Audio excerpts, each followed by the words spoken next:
পুরাণে বর্ণিত 7জন অমরের কথা আপনারা সকলেই জানেন। তার সঙ্গে মনে করে দেখুন মহাভারতে বর্ণিত ইচ্ছামৃত্যু বরপ্রাপ্ত ভীষ্মদেবের কথা। এই সমস্ত গল্পগুলো আমরা ছোটবেলা থেকে শুনেছি, পড়েছি।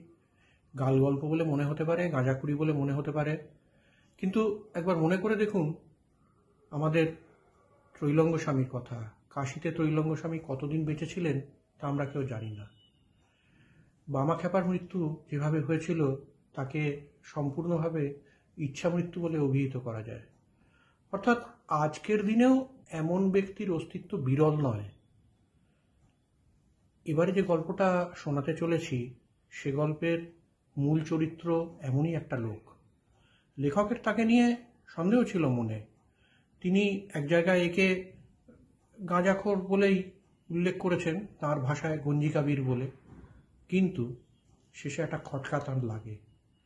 গল্পটা আপনারা পুরোটা শুনুন, খটকা আপনাদেরও লাগবে, লেখকেরও লেগেছে। লোকটা কি তাহলে সত্যি কথাই বলছিল? সে কি তাহলে বহুকাল আগের থেকে একইভাবে জীবন ধারণ করে চলেছে? গল্পটা আপনারা অবশ্যই শুনবেন। আসছে আমার চ্যানেলে। নমস্কার।